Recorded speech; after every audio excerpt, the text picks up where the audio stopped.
Hello everyone, it's me Chappy from UniqueTutorials. Today in this video I'll show you how to get file manager with tabs in any Android smartphones or tablets. So without further more delay, let's begin. So firstly, just open any web browser and in the Google search for one application name as File Explorer Compose, and the first list you will see its developer website. Just click on it and just scroll down below.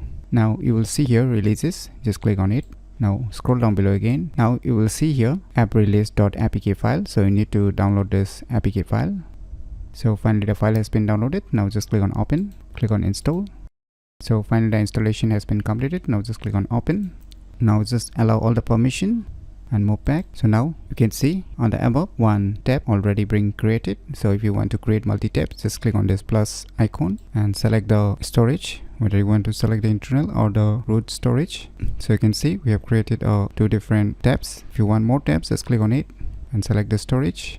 So you can see here you can open multiple storage here depending upon your needs. So by using this application named as File Manager Compose, you can easily get File Manager with tabs in any Android smartphones or tablets very easily. So if you never known about this cool application, then you should definitely give it a try. So if you find this video tutorial useful, please click on the thumbs like button, and if you're new to our channel, click on the subscribe button, and lastly, thanks for watching.